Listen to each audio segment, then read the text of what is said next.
Meine Geschichte wurde betitelt als modernes Märchen. Es ging einfach alles so schnell und so einfach. Ich habe jeden Tag gespielt.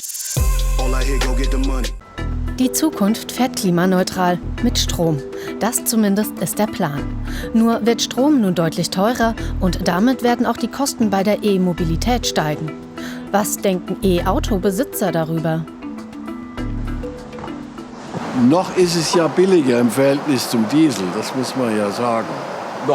Noch, aber das dauert nicht mehr lang, dann ist es gelaufen.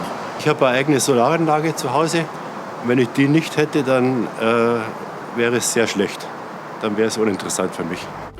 Roland Schüren hat vor 2 Jahren einen E-Mobil-Ladepark eröffnet. Er sieht steigende Umsätze, zumindest anfangs. Eigentlich ist er Bäcker, betreibt eine Raststätte und 19 Bäckereifilialen. Der Unternehmer nutzt Solarstrom und heizt seine Öfen mit Holzpellets. Doch bei steigenden Stromkosten muss auch er die Preise erhöhen und fürchtet, dass seine Kundschaft dann weniger kauft. Wenn der Verbraucher dann sich für einen anderen Anbieter, für einen Discounter entscheidet, dann können wir das nicht durch Preise auffangen. Und ich denke mal, dann geht es noch ein halbes Jahr gut und dann ist die Zahlungsunfähigkeit da.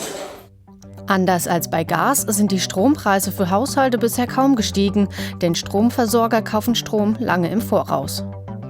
Die Firma First Energy aus der Nähe von Kassel kennt den Strompreismarkt und wagt eine Prognose für uns Privatkunden.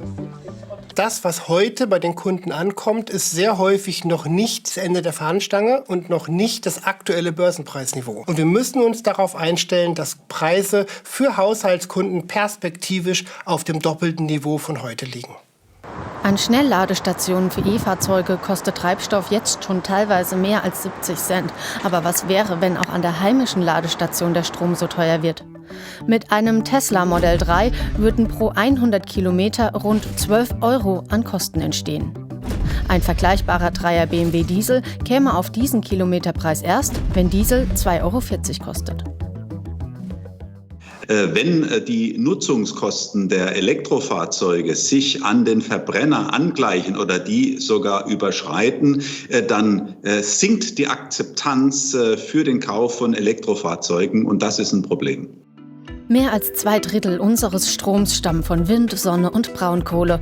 Deren Erzeugungskosten sind in Wahrheit ja gar nicht gestiegen. Strom wird nur teurer, weil sein Preis sich an den teuersten Kraftwerken orientiert, also Gaskraftwerken.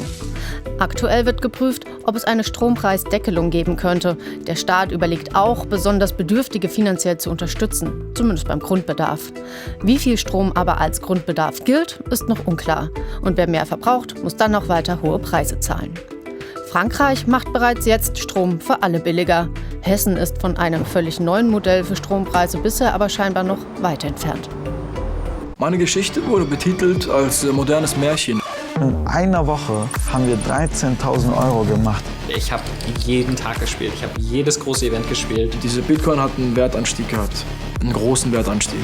Da 200.000 € gewonnen, da 300.000 € gewonnen. Jeder macht Fehler und das ist dann auch bei uns passiert.